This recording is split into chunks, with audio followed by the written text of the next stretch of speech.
So let me ask you this, Leslie. It's good to see you. Good to see you. I hadn't seen you in, what, a few weeks or a month? Or A few weeks. I think the last time I saw you was Los Margaritas. Los Margaritas. Yeah, I remember. You were That's a eating good place to Mexican. eat, isn't it? Yeah, we always go there at lunchtime. Easy You know, to get it's in and so get out. quick. Oh yeah, that's what I'm saying. Easy to get in and Yeah, out. I mean, it's like before you sit down, they're already handing it to you. You know, the Mexican restaurants do that. Oh yeah. But these other restaurants, they come and say, my name's Bob, and I'm going to be your server, and I'm doing this, and my nerves can't take all that. Well, at lunchtime, I'm usually in a hurry. Got to get back. Yeah. How long do you have like you don't have a set time for lunch, do you? No, I just usually go. I usually go around noon, just because that's when my belly starts growling. Yeah. But you know, in my job, I don't like to be gone for a long period of time, just because we never know what's going to happen. You know, we might get referrals in, and families might need something or whatever. So where's your place at? So Hospice of Chattanooga, my office is located right on Key Street, just past BB&T Bank. Yeah. Just past El Cazador. Just past the new Indian restaurant. Noons or nuns? None. Yeah. You eating there? I have not. Some of my staff have. I ate there. Did you like it? Yeah, it's all right. I'm not a big Indian food person, but it's mostly I eat pinto salads beans all the time. Pinto beans. Yeah, that's what it is. Mostly, yeah, that's like refried beans and stuff. Is it? Yeah, it's not much different. I'm a salad gal. If I don't have my lettuce, What kind of dressing? I get ornery. Well, you know, I like sort of vinaigrette kind of stuff. Sometimes I like honey mustard. What about just olive oil? Yeah, I like olive oil. But sometimes the vinaigrette. Yeah, but some sort to of me, vinaigrette. that's a little tangy. Yeah, I like the tangy. Get a little sweet and salty. I don't much like the tangy. I'm more of a olive oil and salt. Okay. Maybe some lemon juice or something. Yeah, I like lemon juice too. That's good. But when you eat a salad, you're not full the rest of the day. No, and I don't like being full. You know, I usually get some protein on it because, you know, I got to have I usually eat something really protein heavy in the mornings because I work out. Like what? Well, like usually in the morning I'll have like either a protein drink or I'll have a boiled egg with a piece of toast and peanut butter on it, which I used to hate peanut butter, but it's grown on me a little bit. It's sort of sweet nowadays, isn't it? That it's got a little. They say there's a lot of sugar in peanut butter. Is there? Yeah. Well, I don't know that. I just know it's high in protein. Yeah. But where do you work out at? We go to Body by Hannah. Oh yeah. Before I sold my house, and I knew that if I didn't do something, you know, pretty steady, because at the time we were staying up at my mom's house up on the river, and then we ended up moving back towards town, and in any case, I knew that I'd get up there and I wouldn't do anything. So you know, we were paying to do it, and I work out at Body by Hannah. We go a couple of times a week, and whereas I used to go and cycle at workout anytime, but when COVID hit, that sort of went by the wayside, and I'll probably get back in the groove here, you know. What time do you go? Well, previously, the girl that trains us, she is the girls' assistant soccer coach with my son. And so during their season, we went at 6 a.m, which at first I was like, no, I don't think I can do that. But actually, I ended up really liking it. But it seems like your muscles aren't warmed up. Well, you get warmed up. I mean, you know, you have about a 10-minute warm-up where you either ride the bike or you're stretching or whatever. And then go home and take a shower, or? Yeah, go home, get a shower, and sprint to work, because I usually am at my office by 8 o'clock. Sometimes even earlier than that. So, yeah, it was. I mean, we would leave the house probably about right at 6 or a little before 6. Get there, warm up 6:10, and we had to leave by right at 5 till 7 to get back to the house to get showered. That would be an easy thing to quit doing. Oh yeah. Now it is easier in, you know, when it gets lighter earlier. Yeah. But I honestly, I didn't think I could do it in the mornings, and I was like, no way. And I was talking to my son Miles, who is Mr. Fit, And he said, Mom, I think if you get started on it, you'll really enjoy it. And I did. But now we're back to the afternoons just because it's working out better. So in the afternoons, you still go to the same place, you're just not in the mornings. Right. Is it crowded? No, not really, because they only have, only have so many trainers, and they can only do so many people at one time. So the girl that trains me, she is, she just has me and Barrett, and then maybe one other person. How do they know what to train? Do you say, hey, I want my arms to be bigger or my legs to be bigger, Usually or do they tell you what's wrong? It's total body, and she helps me because I have knee issues and hip issues, and so she helps me modify that. You look just like you did in junior high.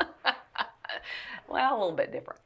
I don't believe so. That was a long time ago, Dee. We're old. It was. What class did we have? See if you remember. I thought we had like a social studies class, maybe. I think it was science. Yeah, social studies or science. Yeah. But I remember it was in the back corner there at Cleveland Junior. Yeah. Or no, it was front right corner. Maybe I'm wrong. I don't remember certain things. Yeah, no, there's certain things. People will say, oh, yeah, I remember that. And I'm like, I don't remember that. Don't remember that at all. There's certain things I remember, Why is it certain things we remember that are so insignificant, aren't they? Mm-hmm. Well, because usually they're pivotal things that we remember. Now, that's interesting. What would be pivotal about it? There's nothing obviously pivotal. Well, no, but I think as a... it must be pivotal. As a junior high schooler, I grew up and my first 5 grades, I was at the Cleveland Day School. Do you remember the Cleveland Day School? It was a private school. Yep. And I started really early. Like, I went to first grade when I was 5. Uh-huh. So you were always real smart. Oh no. Yeah, you were. No, I was not. And I always felt What a little I remember behind. you being smart. Well, I wasn't that smart. Maybe I was really dumb. No, you weren't. You're pretty successful now. That's just hard work, I think, and luck. Well, but you were in the upper. No, I wasn't in honors classes. No, but getting back to being, pivotal. Pivotal. Middle school is like that's a serious time for kids. It's so serious. And I remember going from this private school that I went to, and then I went to Arnold, and that was just a huge, because the classes were bigger, and when I was at Cleveland Day School, I felt sort of, sheltered in a way, and then I went to Arnold, and that was a huge change from being in a class of like 10 people to 24 kids in a class. Mm-hmm. And then going from there to the junior high where, you just remember middle schoolers. They're going hormones and, everybody's boy crazy and girl crazy. But I was always an athlete. So, I sort of, you talking about thinking I was smart. I loved athletics, and I played basketball, and I was a tennis player, and that's what I loved. I loved to do that. Uh-huh. That was what was most important to me because I grew up on that. I often wonder if when you're in middle school, if somebody said to you, "Hey, in 20 years or in 30 years, you're going to remember a total of 1 hour of the things that happened here in school. So don't worry about anything." Mm-hmm. Because if you think back to exact times, you might remember kind of the overall, but we don't even remember what class we had together. No. That's how insignificant it was. Yeah. And if we could go back and find out, we may not even had a class together. I do remember we had a class together. But those times were just, you think about teens today. That's just, they're impressionable, and I remember in middle school being just so worried about my appearance and what people thought of me, and was I the cool kid, and those are. You were the cool kid. Not so much. Did you wear cuffs on your pants? Remember think Levi's so, when yeah. they started cuffing Yeah. cuffing the pants Yeah. and the Izods? Oh, Lord, yeah. Remember the Leader in Chattanooga? Oh yeah. That was the place Yeah. that everybody oh, had the to leader. shop. Yeah. Get all your cool stuff there. They had the Izod on them. Mm-hmm. What was the big deal about an Izod? I don't know, but it came back. You know, Toby Pendergrass wears them today. Does he you know really? Toby? Oh, Lord, yeah, I know Toby. He is a Used good to work guy. with Toby. He's a nice guy, isn't he? He is a good guy. But yeah, impressionable. Now, do we grow out of being impressionable, or are we still impressionable and we don't even realize it now? Well, I think we mature and we don't worry about it so much. You know, I mean, you know, when you get to be our age now, it's like, you know, you just do what you do and Just survive. yep. And don't worry about what other people think. But we still do some, don't we? Yeah. I mean, Yeah, we sure. worry about. You know, I'll blow at somebody on the road, and then I realize I know them. And I go, oh, you ever do that? Yeah. That's why I get cars with tinted windows. I mean, that's why, you know, these new cars, some of them have a little tint on the windows, and I do that in case I have road rage or something. That's one of my.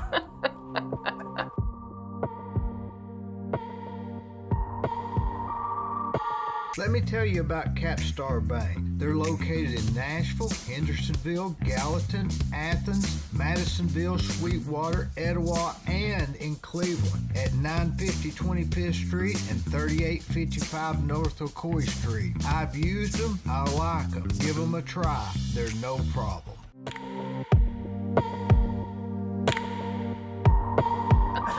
Now, I quit Cleveland High in the 9th grade and went to Bradley. Did you? I don't remember So that. you don't even remember that? Boy, it was a better school I don't by remember that. far. It was so much better. Well, There wasn't a lot of that class stuff yeah, as much as there is at Cleveland. yeah.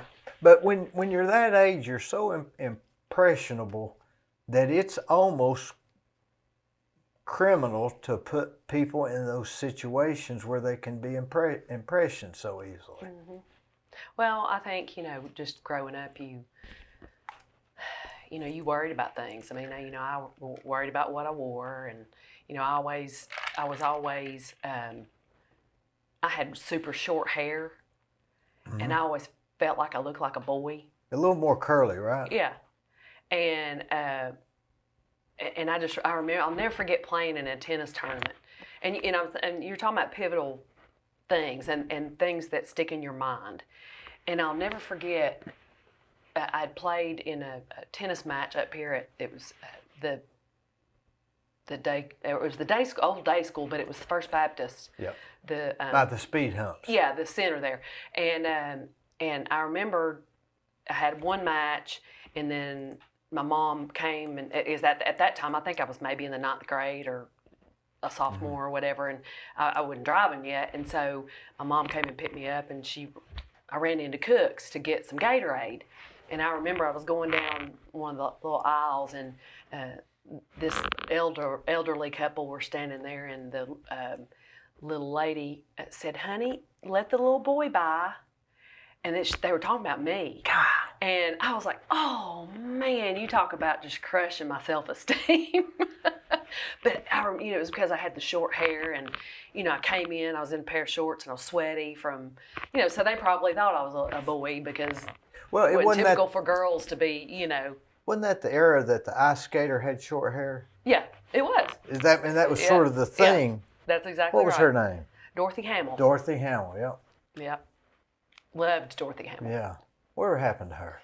Oh, I think she does all kinds of ice skating stuff. I wonder if she still got that same hair. Yeah, she probably does. You know, that was a trend forever. It was, Everybody yeah. had it. I still like short hair on women, myself. But yeah, pivotal moments, we probably have them, and we may still have them and not realize it. Mm-hmm. Well, they say that usually, you know, there are certain times or episodes in your life that shape you, you know, as a person. So Do we have to be vulnerable at that time, or I don't know if what makes those moments so pivotal? Well, I think you sort of look back on your life and you think about, middle school and high school and in college and, you know, certain times, like I can remember back in college and, certain times that were, really great or really bad, and then after you graduate from college, you think about, oh, your first job and, and then maybe your second job, and then when you had your kids, and you think about those are pivotal moments or pivotal times. They're very, very important, aren't they? Mm-hmm. They shape who you are, I think. Maybe we were going to do it anyway, though. True. We don't know that, right? Now, where did you go to college? I graduated high school in '84. '84, yeah. And did you ride around Hardee's and Walmart? Oh, Lord, yeah. Yeah, oh, Lord, yeah. I'll never forget the day after graduation. I started my first, because I worked from the time I was about 14, because I taught tennis lessons. Uh-huh. And I also worked in like a little snack shop out at the country club, out off, Walker Valley. And, but my first job, like other than something like that, was at Shoney's. Mm-hmm. So what'd you do there? I was a server, and boy, I learned real quick that I didn't want to do that for the rest of my life. Did you work behind the bar? Did they have the bar then, or was it just the tables? No, it was just the tables.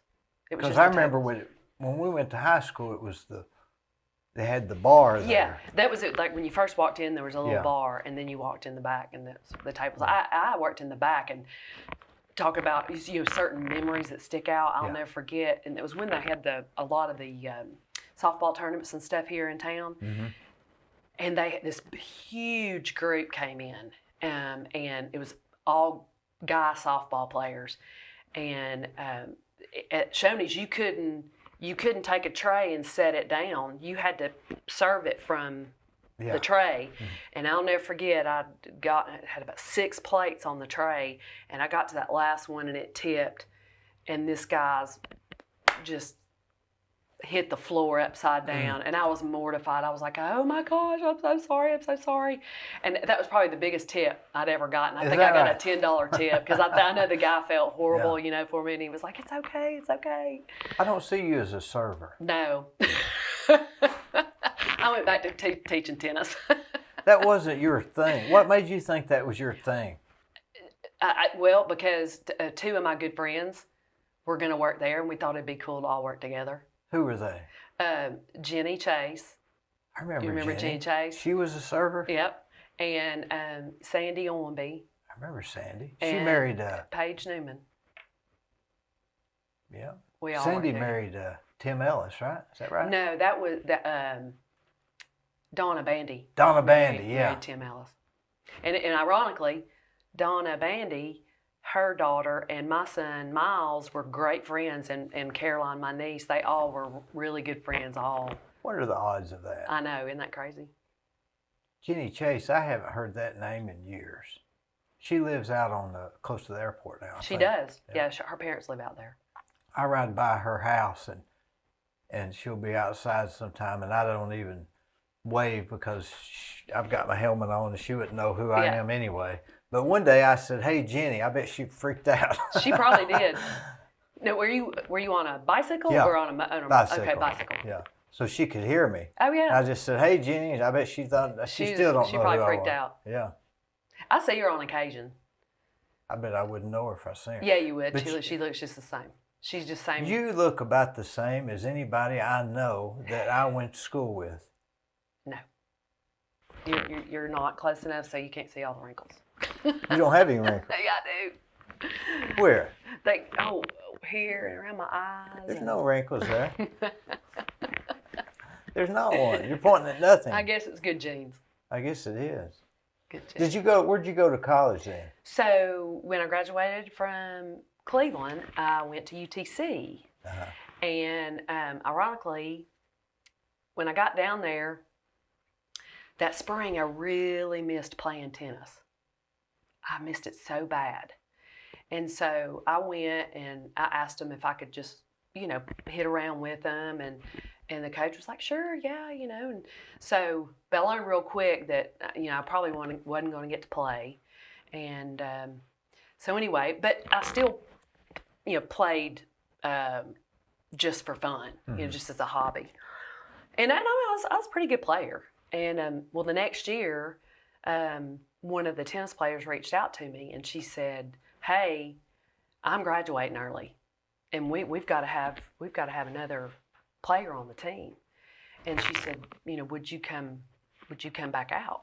And I said, yeah.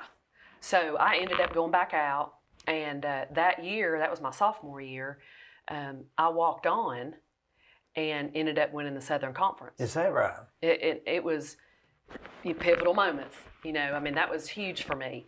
And that was a highlight of my life. And, from that point forward, and then I was scholarship. So I got a scholarship from my sophomore year all the way through my senior year.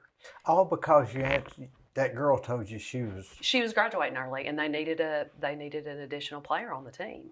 Otherwise, they wouldn't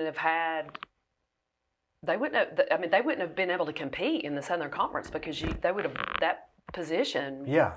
They would have lost. And you wouldn't have even gone. You wouldn't have joined. You just said play tennis on Sundays or something. Exactly. So, but that was a really fun experience. I got to, there were a lot of players that I played with that were, from England, and one of the gals was from South Africa. My doubles partner, she was from Pennsylvania. And it was fun. We went to a lot of different schools, and every year in the spring we went to Hilton Head and played in at a big tournament at the Vandermeer Tennis Center in Hilton Head, which is one of the premier centers. And it was funny though. You think you're all really good. You're like, I'm a Southern Conference champ and everything. And I'll never forget the first morning of the tournament. I had an 8:00 match, and I played a girl from Syracuse, and she beat me 6-0, 6-0. And boy, I got a real big dose of humble pie. It was funny, but it was a great experience, And I was playing teams from William and Mary, and like Syracuse and Old Dominion, and really tough teams.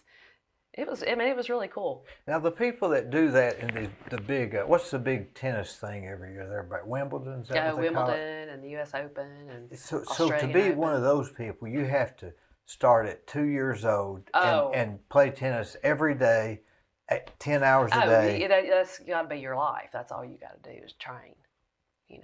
That's it sort of reminds me of.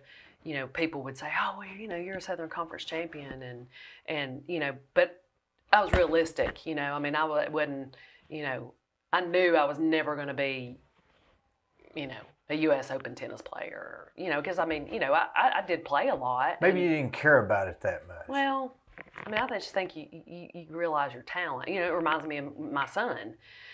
Miles, when he was at Bradley, he was a stellar soccer player, and he started playing when he was 4, and he played on a lot of travel teams, and from the time he was 4, that's what he did, and he played multiple sports, but his select team, they ended up playing in the state finals of Division II. And this, if you don't know much about soccer, there's 2 divisions, and in any case, they ended up losing in the finals. And then he came back and actually, had a great career at Bradley. They retired his jersey. We did a lot of recruiting for him, and people would say to me, "Well, why didn't he want to go D1?" Well, first of all, there were only 3 soccer programs in the state of Tennessee that were Division I. Only 3 that were Division I. and he didn't really want to go further than about 3 hours away. So that, we had to, the circle of, places that he could go. And then he was realistic, he knew he was a good soccer player, but, he wanted to go in his freshman year and be able to contribute. There's nothing worse than, sitting on the bench for 3 years until you're a senior. Yeah. And he was realistic. And, he ended up going to Bryan College, and he was the sixth man, or the first man off the bench at Bryan, and then from that point forward, from his sophomore year on, he was a starter, and then ended up being the captain. He had a great career there, and if he had gone to somewhere like an ETSU, who was a Division I program, or a Christian Brothers or whatever, he probably would not step foot on the field until his senior year, and that's not what he wanted. So it's all in perspective, and it's all in being realistic, and it's all great to have confidence in yourself, but it's also important to be realistic. That makes you wonder how much is perception and how much is perceived reality, and how much is just reality of having the talent or not. Yeah. And, growing up, my kids, they were, both of them, I've got two boys, and Miles was my oldest, and Kent is my youngest. And Miles was, even as a child, was real focused. He was a very serious child. And he was always driven. He, everything he did was, he was full force in it. And then you had Kent, who, my younger one, and he played every sport too. Miles played, basketball, football, and soccer. Soccer was his best sport. And he, the whole reason why he wanted to go to Bradley Central was because he wanted to play for my brother, Kent, who was the basketball coach. And then Kent, my youngest, he ended up going to Cleveland, and he played football and baseball. And but they both were competitive, but Miles was much more serious about it. Kent, on the other hand, he's just real laid back, never met a stranger, happy-go-lucky. He's sort of an emotional child. He when football season was over, and when baseball season was over, he'd shed some tears and didn't care if anybody saw him shedding tears. On the other hand, Miles was very serious, very straightforward, and but they. My whole family's extremely competitive. Wouldn't Miles be more like Alan, serious and focused? Yes. It's by the book, or it's not happening. Yep, exactly. That is exactly right. Now, the ironic thing is that, Miles is now coaching. And, Kent, my brother Kent was the coach. And they sort of talk. Of course, my brother's now retired, but they sort of trade, share secrets and of coaching, and there's nobody more competitive than my brother. I saw Kent. I've rode bikes with him. Yeah. You ever seen him get mad? Oh yeah. Oh yeah. Everybody used to laugh when I was going to all the Bradley basketball games. They'd laugh and say, "You and your brother have the same stomp." So I seen him get off his bike and throw it. And nobody was going to stop him. Oh, yeah. I think he's probably mellowed in his old age now. It hasn't been that long ago. No. Well, he does a lot more indoor biking now.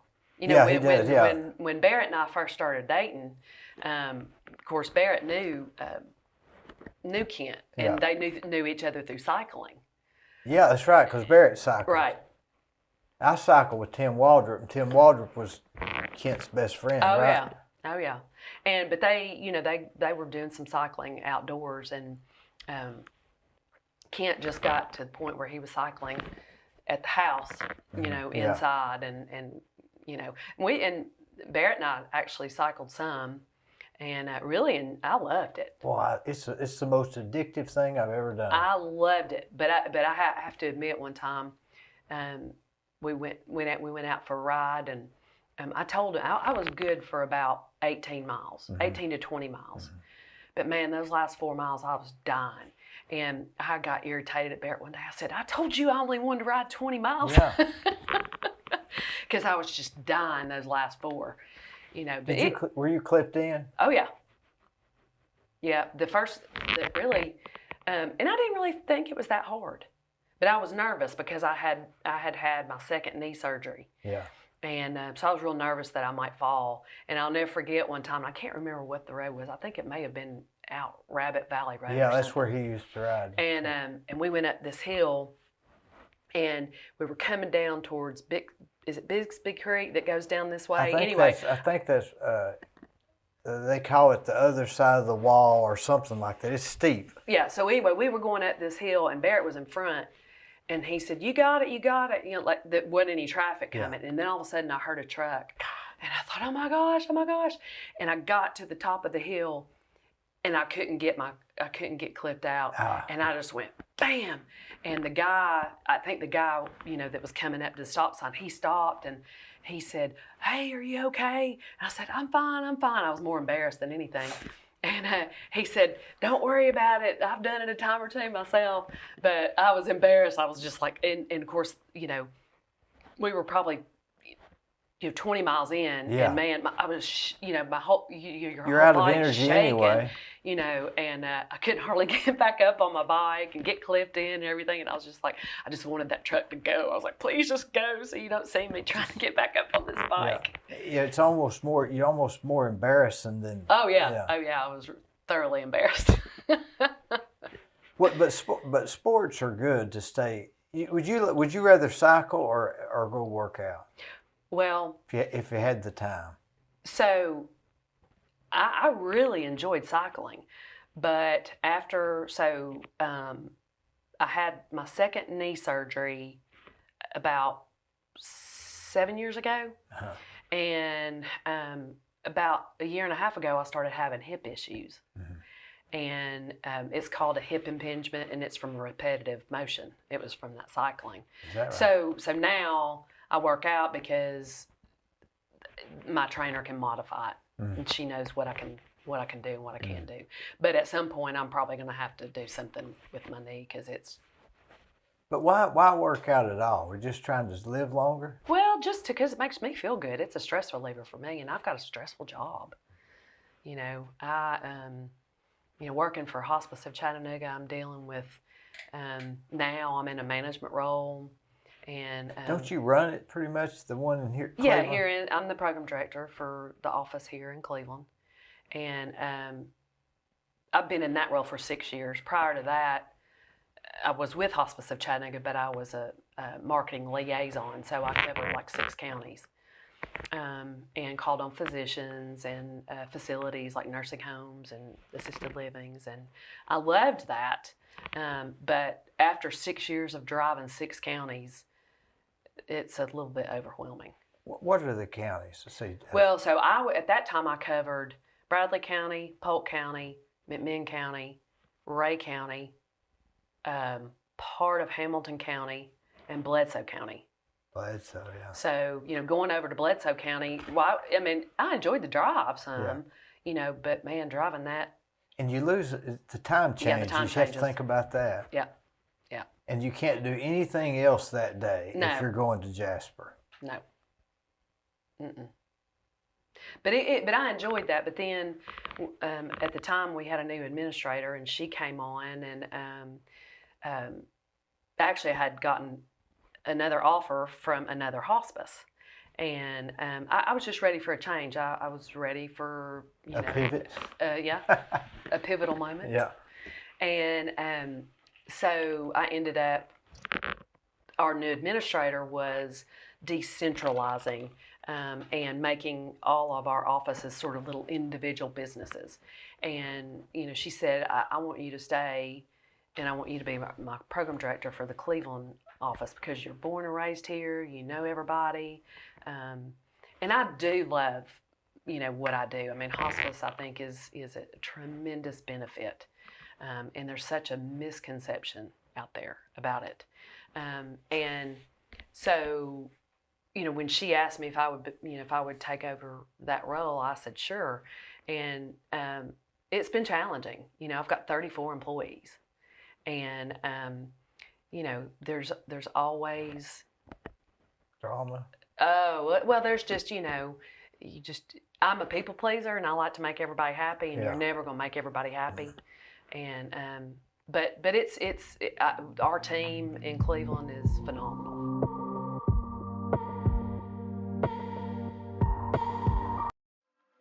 On the courthouse square at 30 2nd Street is the law firm of Logan Thompson Law. Since 1965, they have served the legal needs for the good citizens of Cleveland-Bradley County. If you've got a problem, they're no problem. Give them a call.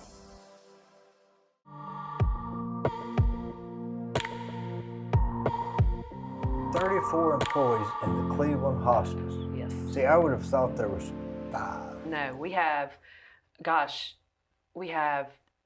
10, getting ready to be 10 case managers. And those case managers are going into homes and providing one-on-one care, for folks at the end of life. So Now, is that a misconception that hospice? You always hear people say, "Well, they've called in hospice." I don't know. I hate that when they. To me, that that's means like, they're going to go tomorrow. Is that like?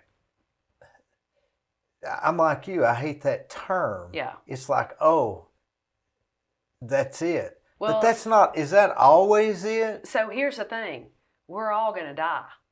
At some point, we're all going to leave this earth. Now, studies show that people that go on hospice live longer than people that don't go on hospice. Can they live 10 years? Not 10, because hospice is a benefit that is funded by Medicare, which you and I pay into. Okay, so when a person goes on hospice, What allows them to go on hospice? okay, so they have to have a terminal diagnosis, or they have to have a diagnosis of 6 months or less to live. But that doesn't mean that if they don't die within 6 months that they can't stay on service. And a great example of that is someone who may have Alzheimer's. Mm-hmm. Okay, because you have somebody that has Alzheimer's and dementia, but they're continuing to decline. Okay, so when a patient goes on hospice, we evaluate them to make sure that there's certain criteria that they have to meet. Okay, so from that point, then they have after the first 90 days, they have another recertification period where we continue to see if they are declining. Okay, so if you can show this steady decline, they're continuing to decline, we're not going to kick them out. Okay, so they stay on service until they end up passing. So have you ever had anybody come out of hospice? Absolutely, we have. Absolutely, we have. I think that's a big message. Yeah. Well, and people think, well, if I go on hospice, I can't ever leave, or I can't, if I improve, or I've heard they're going to kill me. That is so not true. Yeah, they're going to starve us now. There's just this misconception about morphine. People are like, oh, morphine, no, that's just going to kill you. Well, what a lot of people don't realize is that morphine relaxes the lung muscles. So a lot of times people are short of breath. Well, the morphine relaxes them, okay? A minimal amount of morphine is not going to kill you, 0.25. Probably be good. I wish I could have some every day. Like Mondays. Oh, just on Mondays? Yeah. Yeah, boy, that might not be a bad idea for me on Mondays. Mondays are great. So people do come out of hospice. Oh, yeah. Yeah. So in order to get on hospice, you have to have a terminal illness. Yes. That says he's going to die in less than 6 months. Exactly. So in theory, if a doctor said he's got a terminal illness and it's going to kill him in 5 years, and he said, okay, I want to go on hospice, you can't. You got to be within 6 months, theoretically. Theoretically, but so like for example, let's say somebody that has cancer. Mm-hmm. Okay. If they're not taking aggressive treatment, Uh-huh. They can come on hospice at any point. So, let's just say I found out I had breast cancer, and if I'm not taking treatment, I can go on hospice, so because I'm not taking that aggressive treatment. That's where you get into troubles, when people are wanting to go back and forth to the hospital. Now, what does it mean to go on hospice? I mean, what does it literally mean? I mean, give me the day to day. What does it mean besides just saying he's on hospice? Okay, so what happens is, let's say I go to the hospital, okay, and they say, Miss Painter, you have, metastatic cancer, and it's stage 4. And we really don't think that there's any treatment left for you, okay? So at that point, the doctor would have a conversation with me or my family, me and my family, and they would say, what are your wishes? Okay, well, I really don't want to do chemo, and I don't want to take any other kind of aggressive treatment. I don't know how much longer I have on this earth, but I want to go and I want to live my life, however long that time may be. Okay, so a physician's going to write a referral, and then from there, they're going to go into our hospice program, and there's not just one hospice. A lot of people think, oh, well, hospice is just one organization. No, there are many hospice organizations. And in Cleveland alone, there are 5 different programs, and the one that I'm with is Hospice of Chattanooga.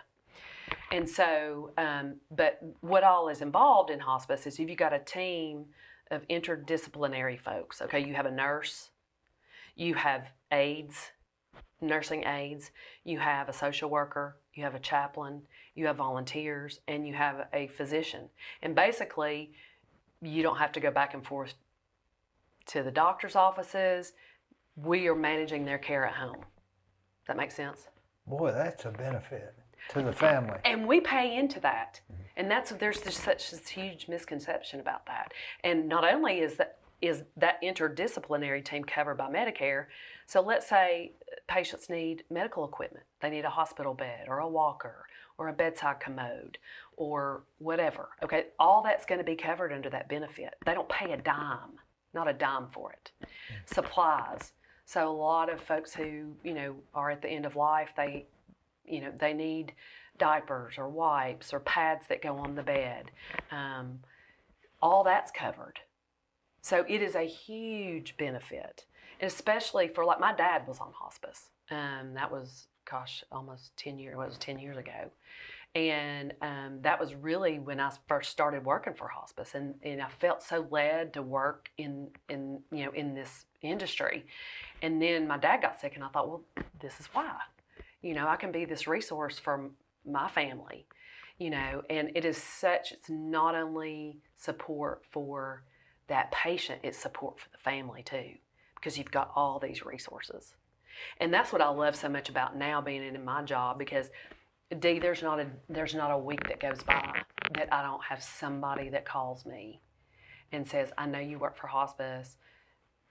I've got a loved one, or my family member had a good friend back several years ago that she and I went to high school together, and she kept saying, I'm seeing this decline in my mom. What do you think? And she was one of those ones that she had Alzheimer's, and we had her for 2 years. So, that's what I love about my job, is that I get to be that resource for people, that call me and they've got questions, and, what do I do, and who do I call? And then they like, being from Cleveland, I know so many people. And people like knowing that they can call somebody they know. It's a big benefit. It's a huge benefit. If that person's likable and they're not going to tell about something, what I'm saying? I mean, we are covered by HIPAA. I mean, it's just like being in the hospital. I mean, to have a confidant to sure. talk to. Well, and somebody that's been through it. Yeah. Somebody that's I've been through it. I mean, my dad, was under, our care, and so it just means a lot when you have working with somebody who's walked in your shoes. Is hospice been around for how long? Is that a new years. thing? No, it is. It was started. Lord, I'd have had to do my research before I came in here. Before the 60s? Oh, Or 70s? well, you know, probably in the 60s. It was actually started over in England. Well, that was a genius idea. Yeah. Whoever came up with that idea. Yeah. But I guess at first it looked like a program that was relieving the families of their duties, but that's not what it's doing at all. No, We're a busier society. It's allowing people to be at the end of life in the comfort of their own home with their family. And allowing the family to spend quality time with their loved ones rather than just changing their diaper. If that makes exactly. sense. Yeah, exactly. And they don't have to, you know, they're not in a hospital. It's almost a, I don't know the word I'm trying to find, but it's almost a religious type thing. Well, it's a very holistic approach. Yeah. You know, and it's you've got your very compassionate. Compassion, yes. And prior to that, they just died in the homes and the family member had to take off work for 6 months. Yeah. Or whatever. Well, and that's why I love, you know, when I explain about hospice, it's not just care for the patient. Mm-hmm. It's support for the whole family. That's right. The whole family. So. Now, is it possible that somebody goes on hospice, but they just pull out? Oh, yeah. I mean, and you say, man, have you ever seen any situations where you say, I can't believe that guy's out. He's out here walking around, driving around like nothing well, and happened. sometimes it's just a matter of, you know, getting their medications, you know, dialed in. Yeah, I mean, you know, nowadays there's so many people on different kinds of medications. It's unbelievable. Is it possible that maybe that hospice allows the person to have constant care that makes them better? Oh yeah, absolutely. And they get out and they start living life again and say, well, I've got 5 more good years here. I'm going to take on the world. Yeah. Well, and you know, we're not God. We don't know when somebody's going to die. Have you ever seen any instances where you say, boy, God had to have a hand in that one? Maybe. I can't honestly, just not right offhand. But some phenomenal. Yeah. You have to have some thoughts that they've called hospice in, but I'm still going to get better. Yeah, there's sometimes that does happen. It would be more possible with hospice than without it. Yes. Let's say that. Yeah. So it's a positive thing, really. Sure. Yep. Is with 34 employees, how many are, you say, caseworkers? That's so their case? Yeah, we have 10 case managers that are nurses that go in. They're actual nurses. The actual nurses that are going to take care of our patients. Now, right now we have about 135 patients. Now, why would a nurse, registered nurse, I'm sure there's a reason, but just why would a registered nurse sitting with this or visiting this hospice patient be better than a lady that's not a nurse? I mean, I'm sure they're not. Well, because they're managing their medications and they're not with them, you know, they're not with them all day, every day. You know, they're making weekly visits. Like once a week? Once a week. Yeah, Medicare says that you have to make a nursing visit every 14 days. But Hospice of Chattanooga, our policy is that we see patients once a week, and more so if needed. As patients are transitioning, they may be seen every day. But then the aides go in and they help with bathing and toileting and you know, just light things around the house, changing sheets on the bed, that sort of thing. So to say a person is on hospice is really a disservice to the person. They should say, I'm enrolled in a hospice program. Yes. Well, my favorite phrase is hospice is not for the last days of life. It's for the last phase of life. That's my favorite phrase. Because it's such a misconception. It's a misconception. It's a dirty word that it shouldn't be. No. What does it stand for? Hospice? Yeah. Well, it was derived from hospital. When you think about Hospital. Hospice, and it was hospital, and I guess somehow they came up with the home. I'm not exactly sure. I think my wife was a hospice queen in high school. She was. I think so, if I remember right. I probably got that all messed up, but I think that's right. HOSA? HOSA, yeah. Okay. Is that a thing? Mm-hmm. That's what she was. Yeah, I think that was. Anyway, I don't even know what HOSA stands for. I'm thinking it's some sort of a. It has to do with something.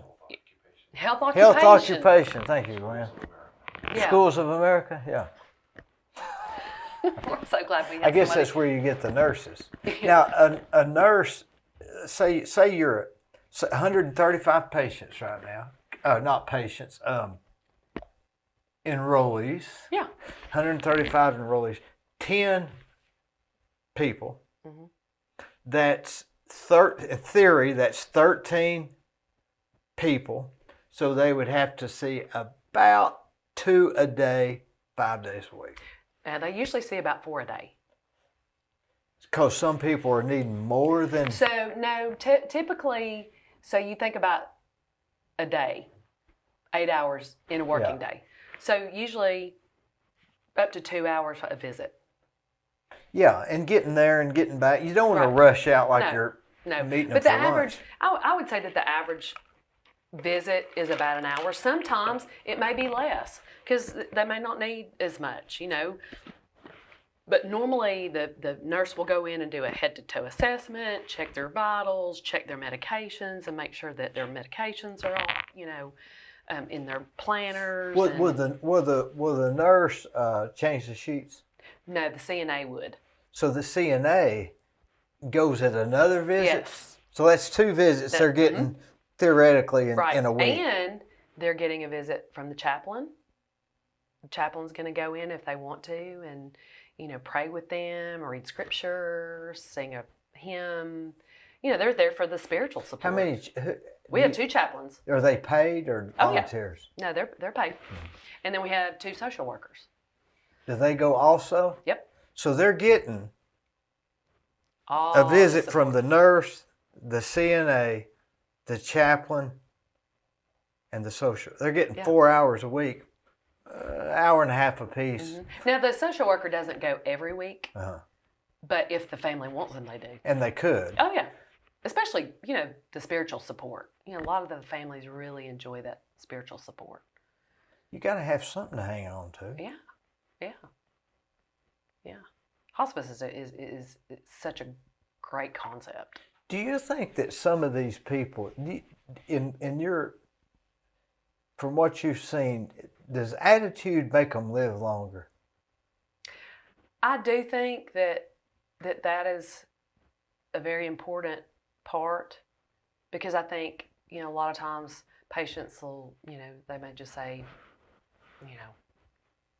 they give up. But now we'll say this, and I'm using my dad as an example. So I remember when they decided that he wasn't going to take any more treatments. He had prostate cancer and it metastasized to his bones. And how old was he? He was, don't say 56. No, he was 72, I think.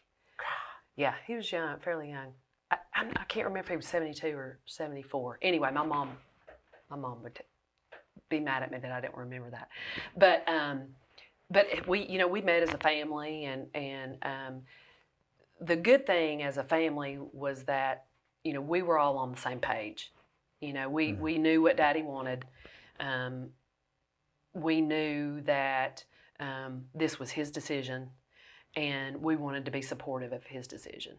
The last year of his life, he was in and out taking chemo, and he felt horrible, and he was tired all the time. If he hadn't have done all that, he might have still been living. Exactly. And he was a big golfer and loved to golf, and, anyway, it was unfortunate, but when we had this conversation, and he, said, I want to go on hospice because I don't know how much time I have left, but I don't want to be sitting in a doctor's office every day or every other day taking chemo. And so the good thing is that we were all on the same page, and we knew what he wanted. Unfortunately, sometimes that doesn't always happen, and you may have all my siblings. I have I have 3 siblings, and we were all, we knew what Dad wanted, and it was what was best for Dad. But some families are not like that, and they want, they want to push their loved one. No, you got to keep, you got to keep going. You got to keep going, and I think that's unfortunate. But I think a lot of times what happens with patients is that when they know everything's right in the world,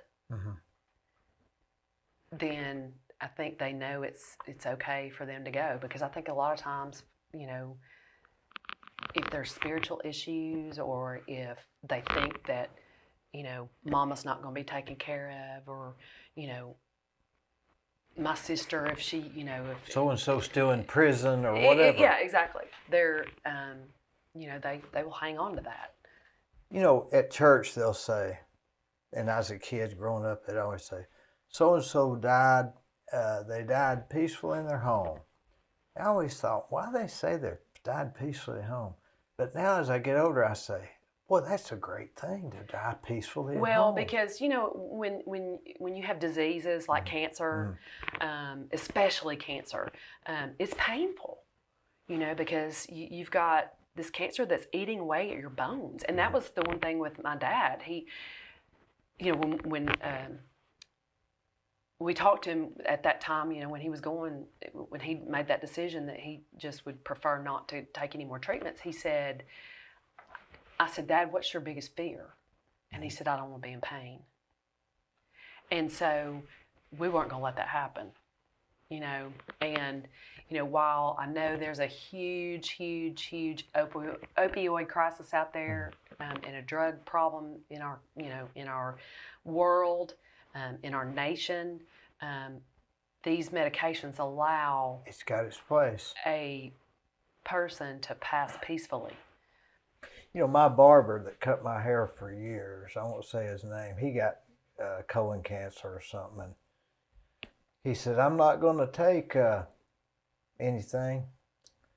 I'm not going to have the last 6 months going with what they want me to do. I'm just going to go out peacefully. And he went out on his gazebo and smoked pot. Well, I mean, who's better off? I mean, it helped him with the pain. It helped him with this. Right. But well, why would you? Sometimes, and my dad, I will say, my dad did die peacefully. But the night that he passed away, I was at his house, and I would have never left if I had thought he was going to pass away that evening. Never. He died 45 minutes later, after I left. I had this good friend that was going to die, and he was. They had told him he was going to die, and so he hired this driver to drive him around. He outlasted that driver, and he outlasted the next driver. So we don't know this idea of you've got 6 months to live. But these doctors, they don't know either. No. They're just guessing. Exactly. So hospice is just for care when you need it. That's right. For medical care when you need it, not the end of life treatment. Well, it is end of life. Well, theoretically, you have to be you have to have a doctor fake a letter to say you're going to die so you can get under the hospice. In there, it's what's called a certificate of terminal illness. So the doctor has to say, based on these things, in my best judgment, this patient will pass within the next 6 months. Did you ever watch Monty Python? No. You never did? No. Never? No. Well, you ought to watch it. They had this guy that they were coming through and putting the bodies on the wagon, and so they were going to pick this one guy up. He says, I'm not dead yet. And they said, well, you will be shortly. And he said, no, I'm not dead yet. And they said, we won't be by here for a week. We need to pick you up now. Oh, no. So That's awful. you really should watch that movie. It's really funny. I'm sure Barrett's probably seen it. I'm sure, yeah. Most guys have. But it's not necessarily a bad thing to be on hospice. No.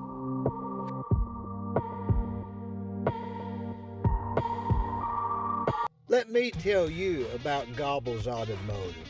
They're on North Lee Highway, just past Captain D's. They're family owned, they're family operated.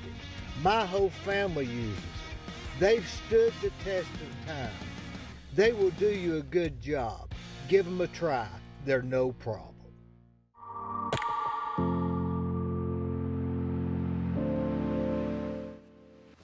I was talking to a friend of mine the other day. He said to tell you that you were one of his favorite people. Oh. And I won't tell you who it is till we leave.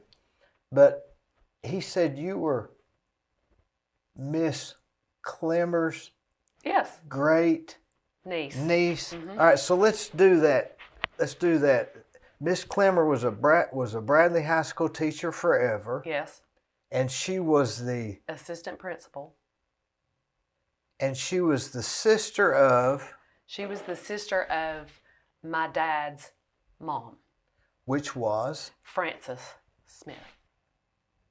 Sullivan. No. I got it wrote down right here. Frances. I'm supposed to know this. I can't read my writing. So Miss Clemmer was your dad's aunt. Miss Clemmer's sister was my your dad's mom. Mm-hmm. So where does the Sullivans come in there? Or not Sullivans, I don't know. Tip Smith. Tip was my grandfather. He was married to Frances, Inez's sister. Inez, that was it. Yes. Inez. Mm-hmm. And Tip was good friends with Zane Harris. Yes. Zane always talked about Tip. Now. And he was a basketball coach. That's right. He won 2 state championships at Bradley, which was why my brother wanted to be a basketball coach. Now, I used to go to this. I had a friend in Athens. I went to his house, sat in his living room several times, and that was Smith. That was Jerry Smith's daddy. Who was he? Jerry was my dad's cousin. But I was friends with his dad. Okay. Which was, he lived in downtown Athens. I don't know who Jerry's dad was. Which would have been, if Jerry was your dad, it was Jerry's dad. Yeah, Jerry and they my owned dad where the airport is. Were first cousins. They owned where the airport is.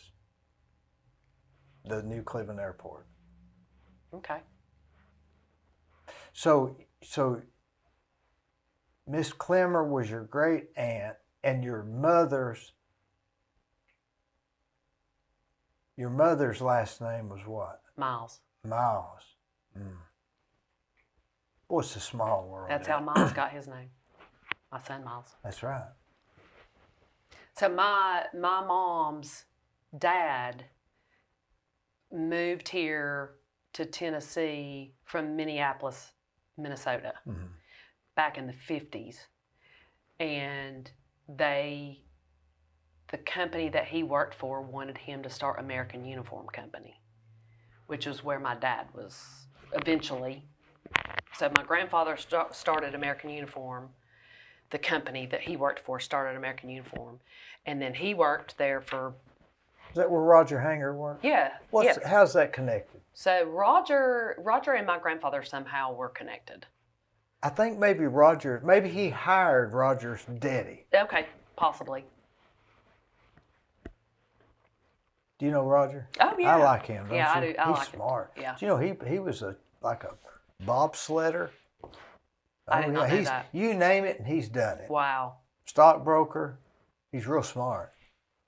I see him every once in a while. As a matter of fact, He might have been there one He day. was when I was all were at Lost the Moss having That's right. lunch. That's exactly right. Yep. So now, did Miles have a plane? No. I got that one confused. And isn't it funny how? If he had a plane, I never rode on it. Did you ever go to Fulbright? Fulbright Park? Yeah. Oh, yes. How much?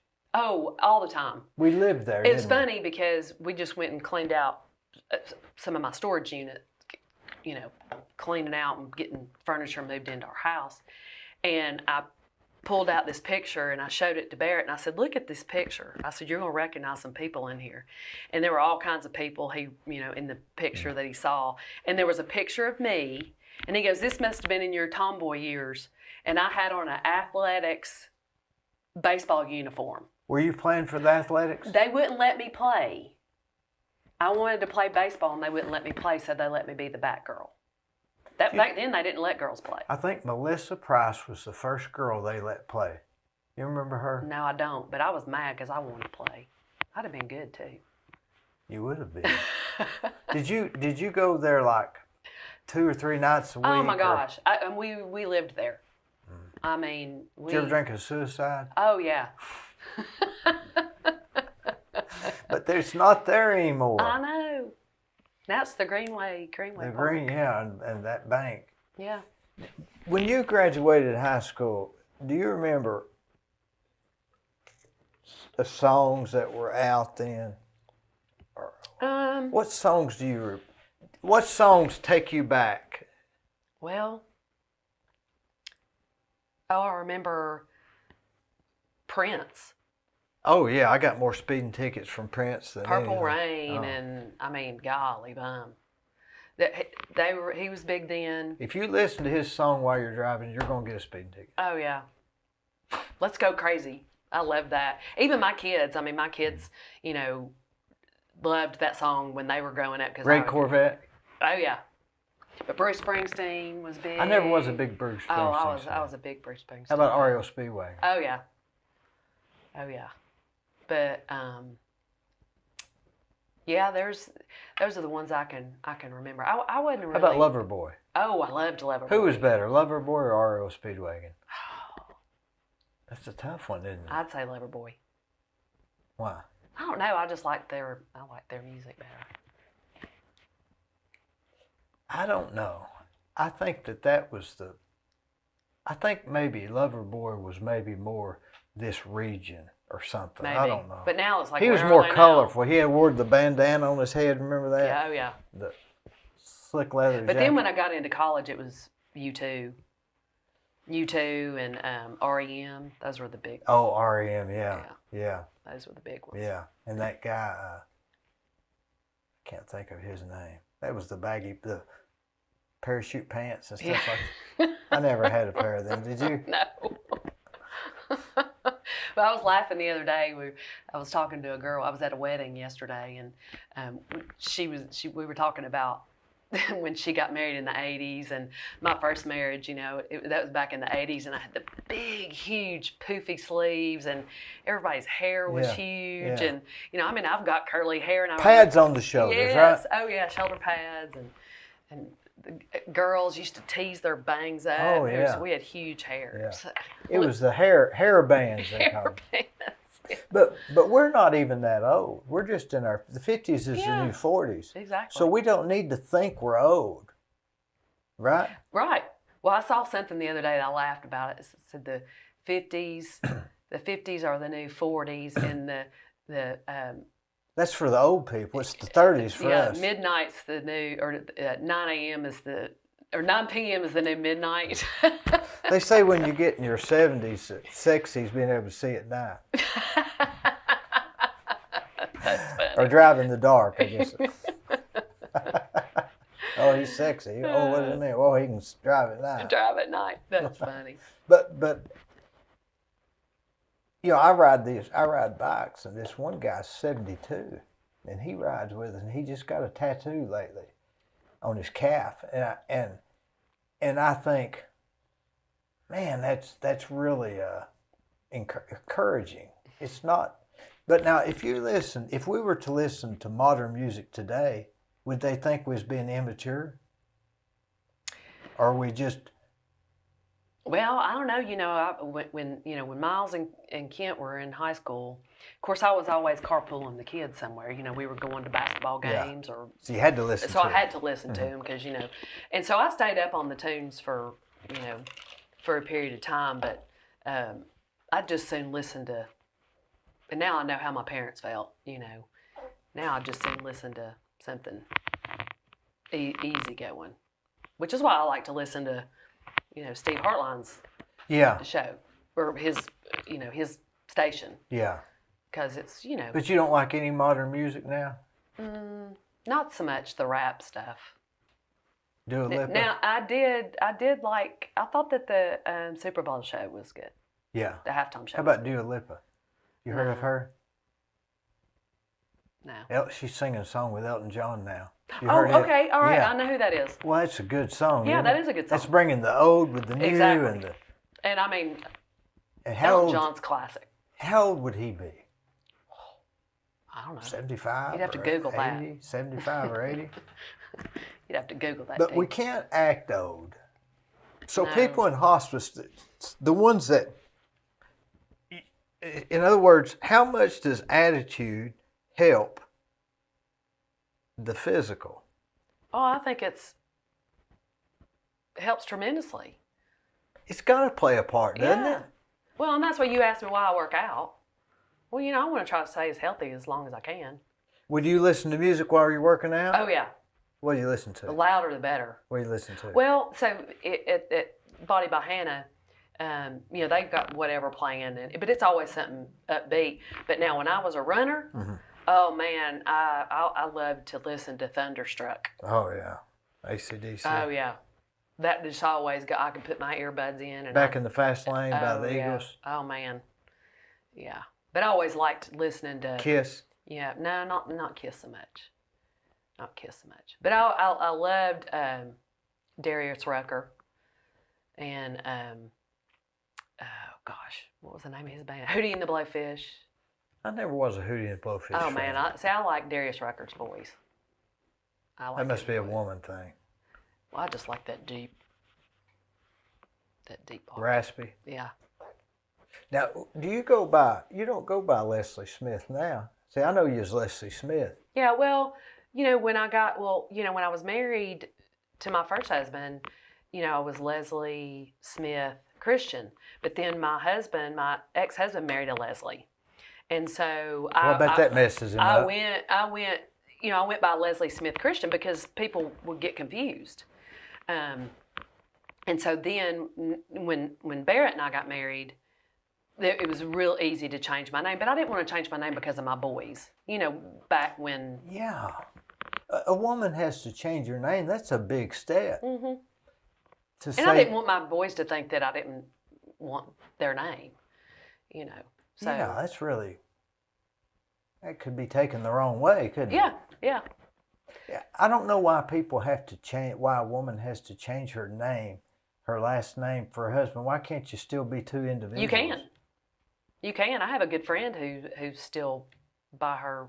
I mean, why change it? Married What name. form do you fill out? Yeah. Is there a form? Yeah. Yeah, you have to get your driver's license changed and you have to get your Social Security changed. All for what point? Yeah. Well, what's the point? Yeah. You're still you. You don't change your first name. Yeah, that's true. That's true. But really the reason why I went by Leslie Smith Christian at that time was because I didn't want people to be confused with the boy's stepmom, because she's Leslie Wilson Christian. I see, yeah. But then when then they were out of school and everything, it was easy to change it when Barrett and I got married. Speaking of Barrett, what's it like being married to Barrett? I'll tell you that, and I really believe this. So, I was single for a long time, and I really didn't think 5 years? Oh no. 3 years? No, 12 years. Is that right? And I dated, but I just that really wasn't. It wasn't on my mission, and really, I wanted my boys to be my focus, and they were, and when I met Barrett, there's not very many people that I think are up there with my dad, because I felt like my dad was a man of integrity. He was the eternal giver. He always put, us before anything. I always knew that, Dad was, he just never pressured me. I mean, he was just, and being married to Barrett is probably the easiest thing in the world, because he is so easygoing. We have fun together. We enjoy sports together. But he is a man of integrity. He is as honest as the day is long. Nobody questions that, do they? Never. I mean, think of one person. Never. Nobody questions it. And that's why I said I firmly believe that my daddy sent Barrett to me, because he wanted me to have somebody that was about that's as very perfect possible. I The stranger, firmly believe that. that's very possible. Yep, I firmly believe it. Because it's too odd. Well, it's like people, if you asked anybody out in the community that knew my dad, they could never say a bad thing about my dad. I didn't know him, but I know a lot of people that are saying exactly like you're saying. Not anybody says any different. It's just like Barrett. Nobody has a problem with Barrett. He's just a good man. He's not going to bless you out, is he? No. He has to rein me in on occasion, because I'm a little bit of a live wire. What makes him that way makes us this way? I mean, he's not passive, right? He's not passive. He's just got a very even temperament. Like his daddy? Mm-hmm. And I didn't know his dad. Oh, I knew his dad. But I think that from what I understand, I knew his dad better than I know you, if that tells you anything. Wow. I knew him well. Smokey. If he saw you in town, he'd wave at you like this. That's one of those things I remember. So, Barrett, is he? He's easy to get along with then, because me and my wife, I'm Italian, so I can get it. It's more of an art with me as far as arguing. I can see that. Does Barrett? He was in his own practice now, right? Or he's the judge now, right? He's not doing his own practice now. So, too busy, I guess, yes, right? he was. He had his own practice, and he was part-time judge. Yeah. He has been in practice 30 years plus.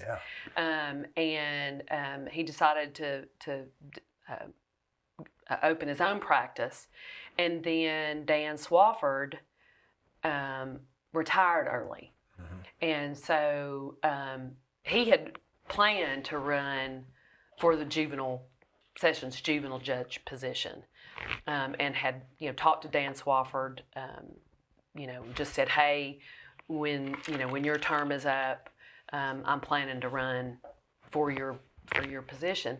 Well, he decided he wanted to retire early, so he got in touch with Barrett and said, hey, I'm going to retire early, so the county commission will have to appoint a new judge. So that's how he became judge. He was already the city judge, which was just a part-time, did traffic tickets and that sort of thing. So, and he would sit as special judge on multiple occasions. And a lot of lawyers do that, yeah. right? But, yeah. But he was, so in other words, he's no stranger to the judgeship. No. And he has, since the appointment and back in October, I mean, he is so passionate about this job, and I think it's a calling. I really think that he loves this community. He wants to make it a better place. he wants to see that these kids in juvenile court succeed. The really neat thing is that when he first started in the role, it was like a whirlwind. And at that time we had just sold our house, and we were getting ready to build a new house, and I would say that the last 18 months has been a whirlwind. But one of the things that he was so excited about was developing a mentorship program for these kids that don't have the folks at home. And I think that's probably one of the things he's been most excited about, is really trying to make a difference in these kids' lives. And he's getting that that started and up and running, and that's really one of his what's passions. Ironic?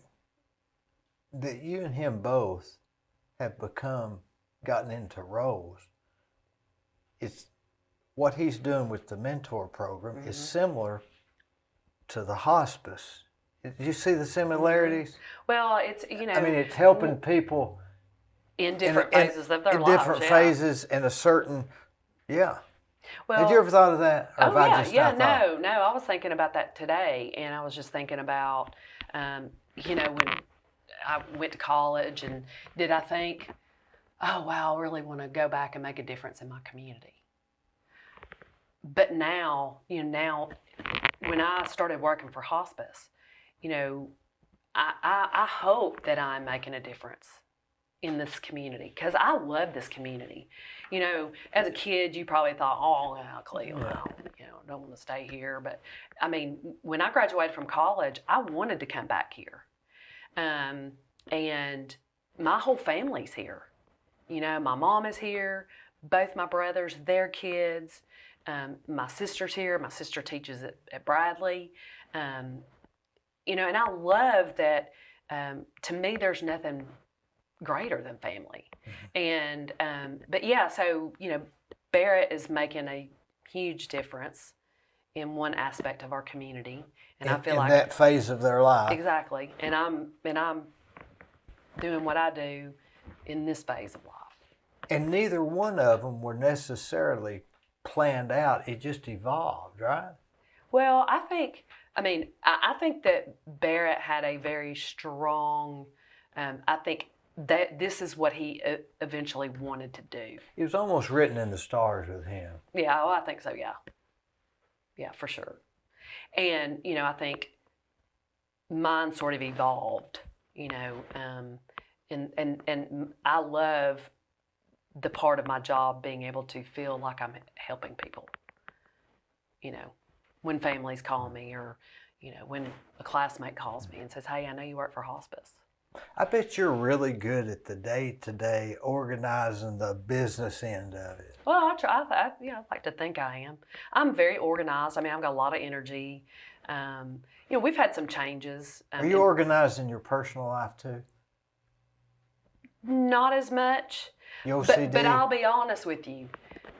I think a lot of that is because Barrett's so laid back. He's probably a little bit more organized at home than I am. Who's the most organized?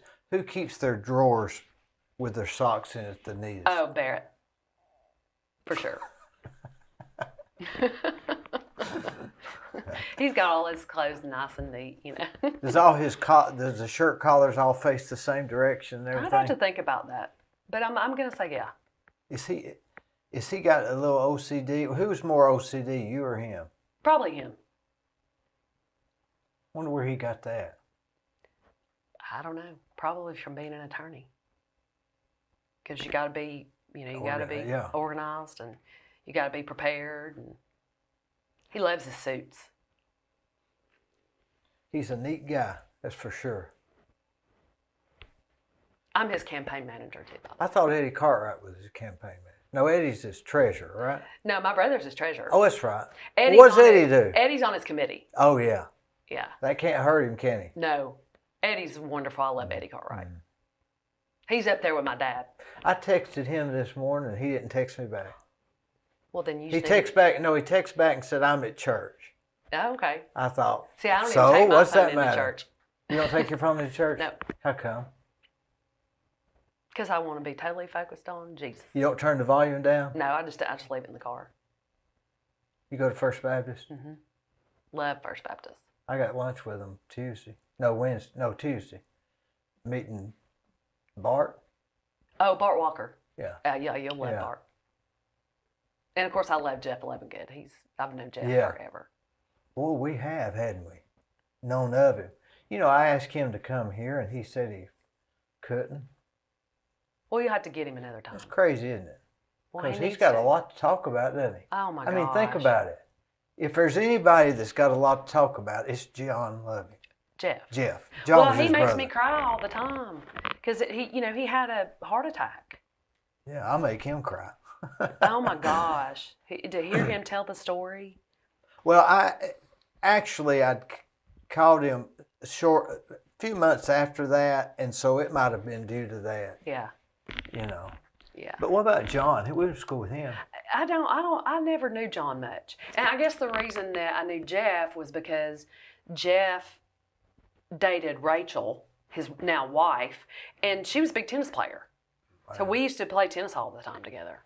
Well, I went to school with his brother in first grade, second grade, fifth grade, seventh grade, eighth grade, and ninth grade. Okay, well, so yeah. See, and John did John go to Bradley?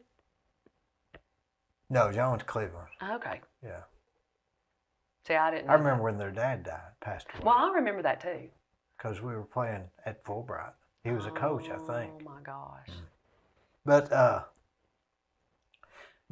you know, we have to think about life has got to be exciting. We got to work out. We got to listen to good music, and we got to think that we're going to live to be 110, and we're going to need the money because we got somebody pregnant. Thanks for coming. You wild thing.